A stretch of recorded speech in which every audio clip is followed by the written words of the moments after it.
welcome back to my podcast. Kali ini aku kedatangan tamu spesial. Salah satu teman aku, dulu kita satu angkatan apoteker bareng. Dan sekarang aku ngundang dia sebenarnya buat ceritain tentang pengalaman dia sebagai awardee dari EMGMD atau Erasmus Mundus Joy Masters Degree. So, nggak pakai lama lagi, langsung kita sambut Ayah. Nggak ada back sound ini. Nggak ada. Nanti aku tambah ya. Nah, sekarang nih mumpung orangnya ada di sini, apa kabar ya? Alhamdulillah baik. Kamu apa kabar? Baik, biasa dengan kesibukan S2 yang udah mulai pusing. Ya, dengan Makanya ngiri banget ngeliat kamu baru ya, selesai S2, sekarang udah lagi leha-leha. Mungkin aku nggak tahu sih, lagi leha-leha pulang ke Indonesia. Gimana perasaannya? Aduh, ini di satu sisi lega ya setelah 2 tahun berjuang gitu. Ini adalah kayak reward setelah 2 tahun berjuang adalah kelulusan. Akan tetapi itu hanya dirasakan mungkin ya seminggu pertama. Aku lulus, aku udah master gitu. Akan tetapi kenyataan selanjutnya mulai terasa nih. Ini abis ini gue ngapain lagi ya? Abis ini perjalanannya apa lagi ya? Ini gue pengangguran loh. Kayak kemarin status masih mahasiswa. Sekarang kok ditanya statusnya apa? Aduh, kok ditanya statusnya apa? Pengacara sekarang, ya? apa ya jawabnya antara pengacara, pengangguran banyak pengacara ya. Iya, antara mahasiswa bukan lagi. Mau bekerja, gue belum bekerja. Jadi kayak, aduh. Inilah proses pencarian jati diri setelah kelulusan. Ya wajar. Tapi keren banget. Ini sih aku makasih banget kamu udah mau datang ke podcast ala-ala aku. Karena sebenarnya aku bener-bener kepo banget. Ibaratnya kan ini salah satu beasiswa untuk kuliah di Eropa yang cukup prestisius gitu ya. Dan pasti banyak teman-teman yang pengen juga tahu gitu gimana prosesnya dari kamu lulus apoteker waktu itu terus akhirnya mempersiapkan beasiswa, terus dapat, terus berangkat. Itu kita pengen tahu banget sih, kepo banget. Oke, jadi sekarang silahkan kamu mungkin bisa mulai dengan memperkenalkan diri kamu, terus juga perjalanan studi dari S1 sampai akhirnya jadi awardee EMGMD. Oke, perkenalkan nama aku Nasya Ulfa, biasanya aku udah dipanggil Ayah. Aku dari Aceh, S1-nya itu di Universitas Syahkuala, Banda Aceh. Terus S2.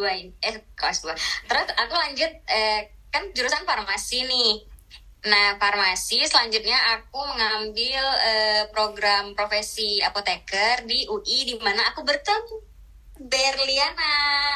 Jadi waktu itu itu aku lanjut kuliah apoteker di UI. Terus setelah itu 2 tahun kemudian aku lanjut S2 di sini karena aku Erasmus ya, jadinya aku tahun pertama itu di Italia, tahun kedua di Spanyol. Nah, aku itu ngambil konsentrasi Translational Cosmetics and Dermatological Science, atau kalau Erasmus kan itu terkenal dengan singkatan-singkatannya nih. Nah, jurusan aku ini singkatannya itu Emotion.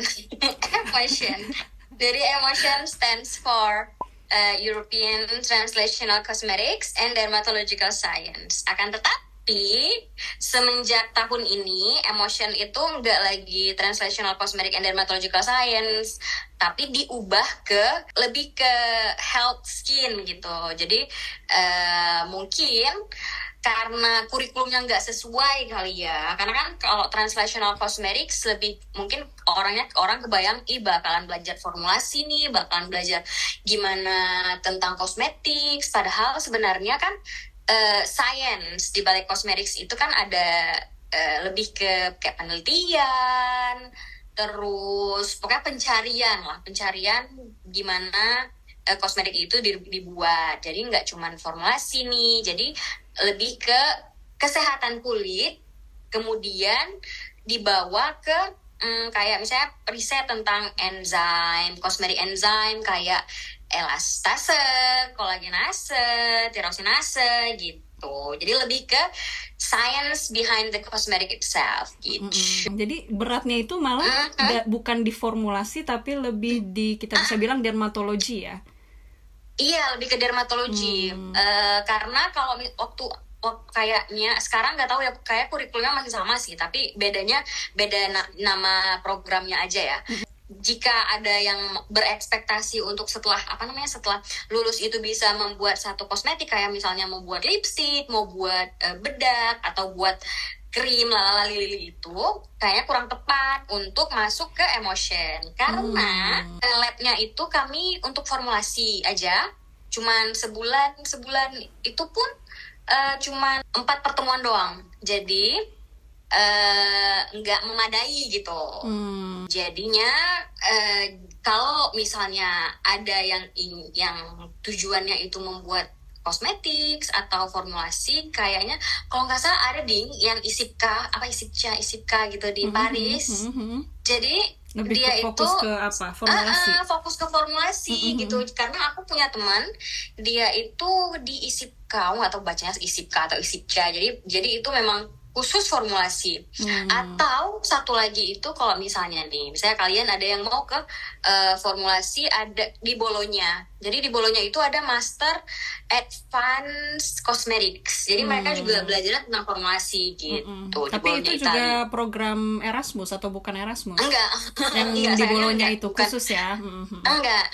Kalau yang di Bologna itu memang bukan program Erasmus. Jadi dia kayak master sendiri gitu, 2 tahun.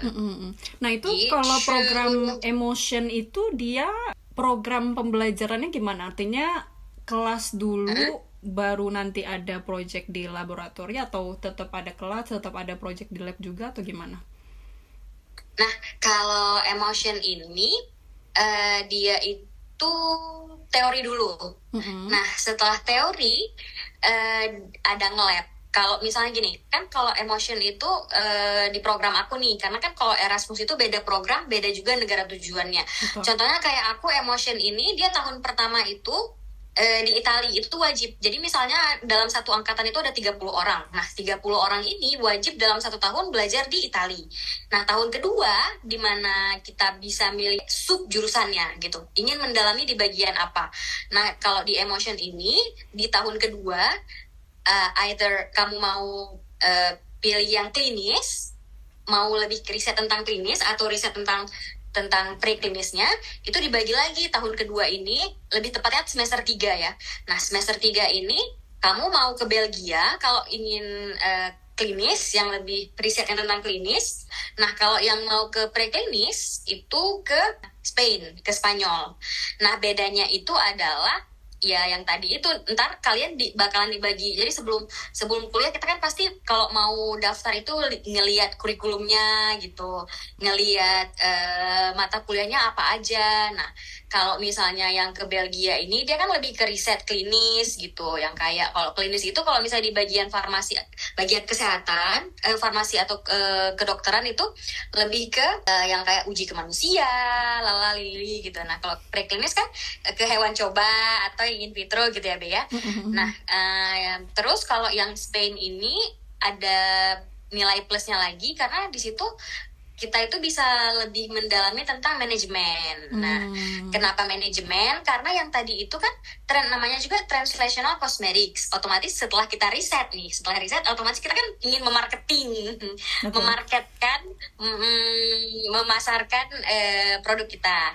Nah, di Spain ini dia selain diajarin nge-lab lalali gitu, juga diajarin marketingnya, terus diajarin komunikasinya, persuasionnya gitu, gimana cara menarik konsumen, nah gitu.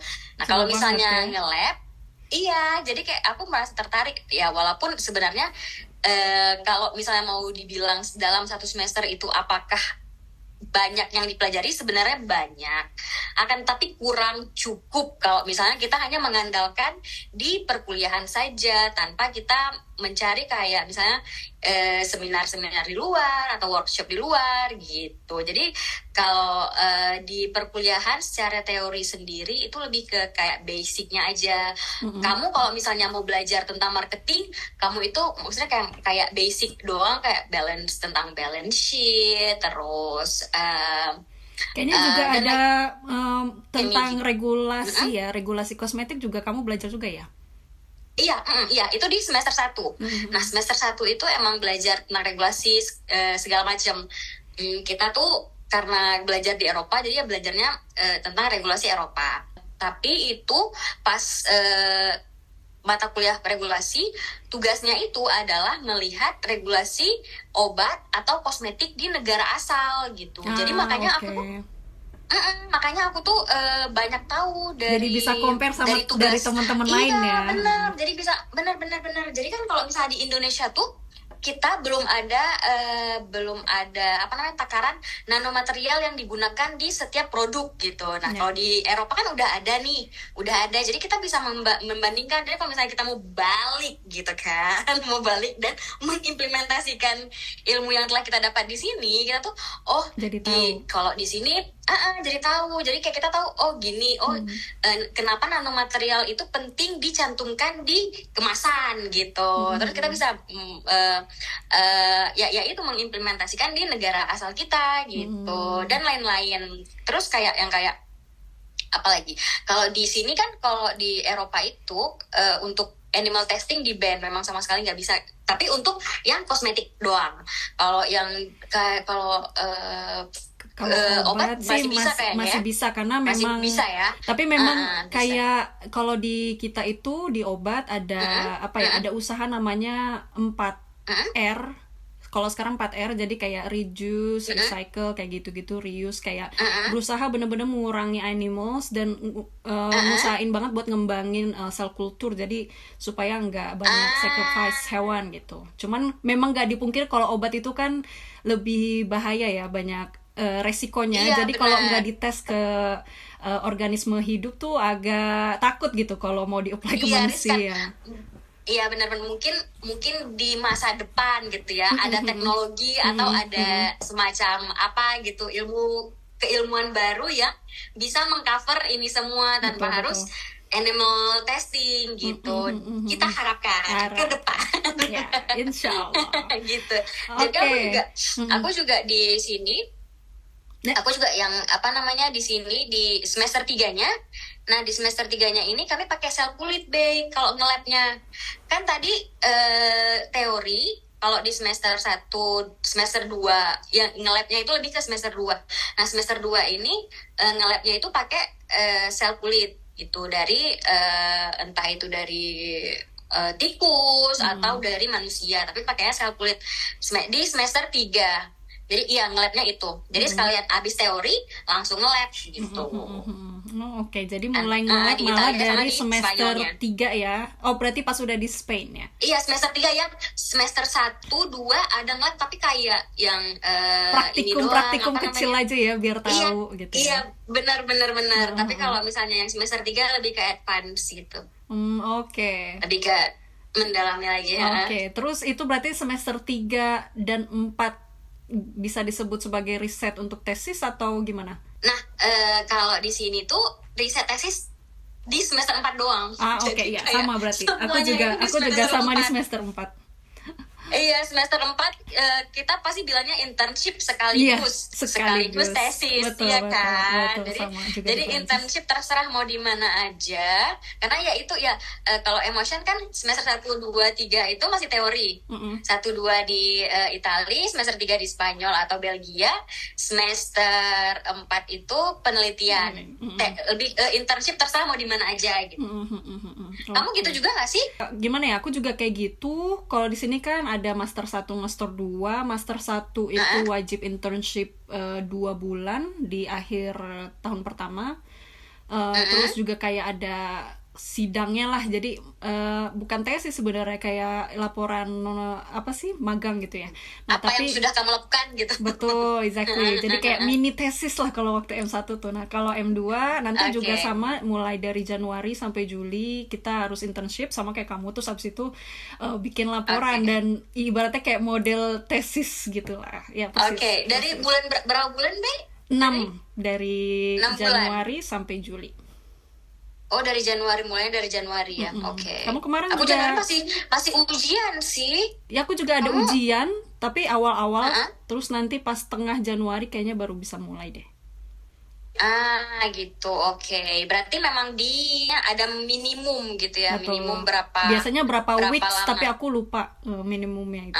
Iya sama, berarti aku gitu juga. Ada berapa? Aku lebih ke jam. Harus pokoknya penelitian itu harus 750 jam. Karena buat ini kan dikonversi ke ECTS kan. Iya, Betul. benar. Oke, next lanjut ke pertanyaan berikutnya. Karena tadi udah ceritain tentang programnya, seru banget, mulai dari semester 1 sampai semester 4, terus kayak nyeritain ternyata sekolahnya di dua negara, seru banget. Nah, aku sebenarnya lebih kepo lagi gimana perjalanan kamu apply program Emotion ini sampai akhirnya jadi selected candidate gitu. Oke, jadi awal mula aku mengetahui tentang program Emotion ini adalah ketika teman aku, gini. Jadi setelah lulus apoteker, kan itu masa-masa COVID nih. Betul. COVID. Sedih banget. Ya kita sumpah aja Online. Iya, sumpah aja online. Jadi setelah lulus apoteker, kemudian dilanda COVID gitu, kan banyak tuh yang menderita acne gara-gara masker, jerawat gara-gara masker. Nah, terus termasuk aku. Nah, aku pakai masker karena aku kan dari Aku rumah sakit kayaknya nih. juga deh, karena kan kayak ketutup gitu, jadi mungkin banyak bakteri gitu ya yang tumbuh. Bener, iya, dengan 24 jam. Maksudnya selama kita di luar juga kan harus pakai masker. Nah, itu kita kan pakai sunscreen, pakai macam-macam produk lah di wajah kita. Nah, terus ketutup sama masker, berkeringat, kan itu kan terkejebak ya semuanya. Di situ ada bakteri berkembang biak dengan baik sekali. Nah, bermula dari situ, teman aku ngajakin aku untuk gimana kalau kita buat sesuatu nih gitu, memanfaatkan ini. Jadi awalnya itu aku kan dibilang sama mama aku, kenapa nggak pakai daun ini gitu, daun ini untuk bikin masker, untuk bikin, ya aku waktu itu kan ya udah, kebetulan ada daun kelor itu aku ambil, terus aku tumbuk-tumbuk. Nah, aku tumbuk-tumbuk, aku wajah aku setiap hari. Terus setelah semingguan beberapa hari gitu, aku pakai, kering dan memang nggak berbekas sama sekali. Nah, ini waktu itu nih penuh, ya ampun, ini di sini, terus di sini itu penuh banget jerawat aku. Aku pakai itu dan hilang. Ajaibnya, bukan ajaib sih, karena setelah itu kan aku nyari jurnal nih. Ini daun kelor mengandung apa? Ternyata mengandung antibakteri gitu. Nah, berangkat dari situ, aku bersama teman aku memikirkan gimana nih kalau kita misalnya membantu teman-teman membantu tapi acne fighter ya, bisnis dengan kedok membantu begitu. Aku akhirnya membuat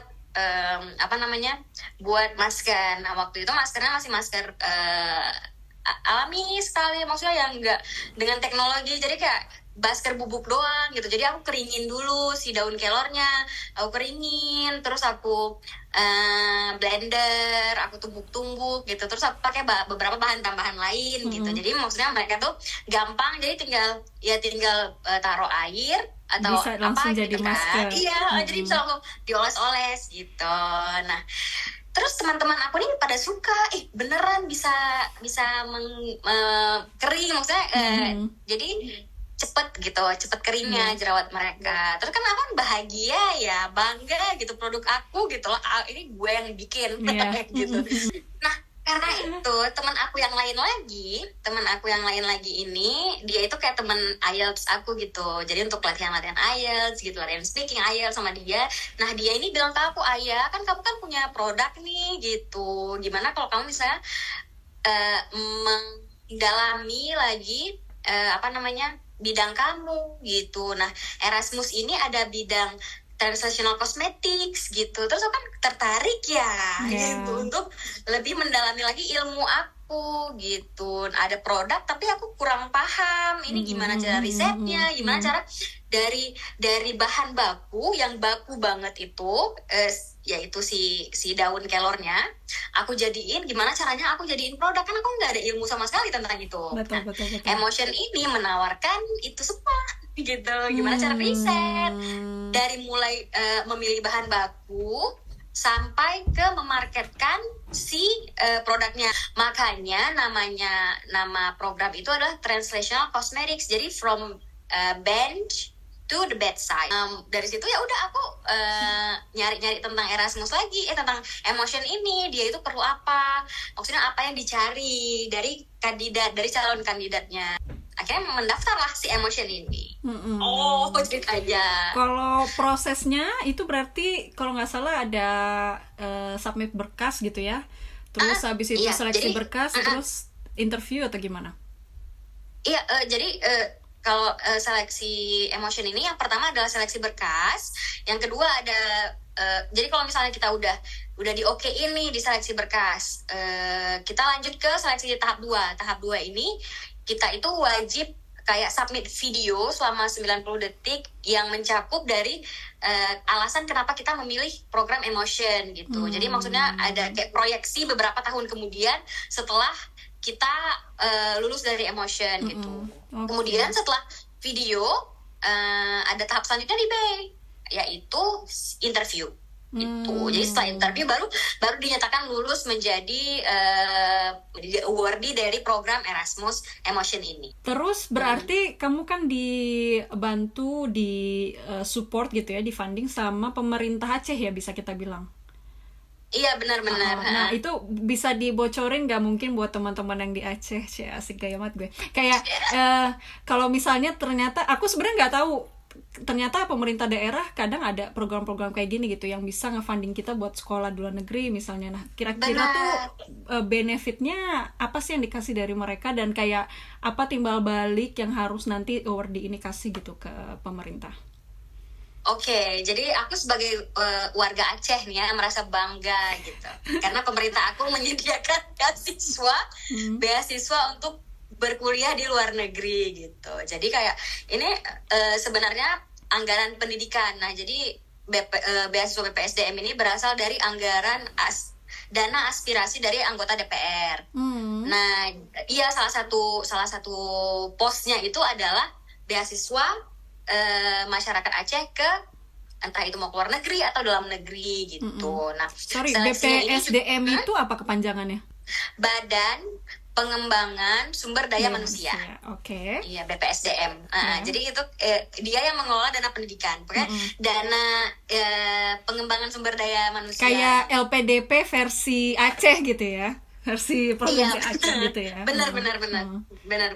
Iya, gitu. Jadi seleksinya itu ada yang pertama ya kayak biasa ya seleksi berkas. Nah, setelah seleksi berkas ada seleksi psikotes. Kayak ya TPA, tes potensi akademik gitu. Terus yang ketiga ada wawancara. Benefitnya itu beneran dibiayain semua dari tiket pesawat, biaya kuliah, biaya sehari-hari sampai pulang lagi ke Indonesia. Benar. Wah, dan itu kita dibiayain mulai dari tiket pesawat pulang pergi, terus biaya visanya juga ditanggung. Terus jadi tiap tahun itu ada biaya untuk buku juga. Terus ada lagi asuransi kesehatan itu ditanggung. Terus biaya SPP. Nah, SPP juga ditanggung itu. Terus ada biaya kedatangan, ada biaya penelitian tesis, dan biaya bulanan gitu. Jadi kayak kalau misalnya mau dibandingin dengan LPDP ya sama ya. 11-12 lah. Jadi benar-benar cover semuanya. Bener, iya emang di cover semuanya. Oke, Semuanya di keren cover. banget ternyata. Iya. Oh Oh my ya, God. terus kamu kan nanya apa benefit untuk pemerintah Aceh, Ya. gitu kan? Mm-mm. Jadi kalau benefit untuk pemerintah Aceh yang pertama ya mendapatkan sumber daya manusia yang yang berkuliah di luar negeri Mm-mm. dan bisa mengimplementasikan ilmunya untuk balik lagi ke daerah. Betul. Akan tetapi beasiswa Aceh ini nggak terikat gitu. Misalnya kamu balik, kamu harus bekerja di sini. Kamu selesai kuliah harus langsung balik gitu. Nah, kalau pemerintah Aceh ini bisa membebaskan awardinya untuk berkarir di luar dulu gitu. Jadi mungkin bisa bagi yang mau berkarir setahun, 2 tahun atau beberapa tahun ini di luar diperbolehkan. Akan tetapi ketika nanti misalnya ilmu pengetahuannya itu bermanfaat bagi Aceh, bagi pemerintah Aceh di kemudian hari, maka si penerima beasiswa wajib kembali ke Aceh. Oke, kebayang.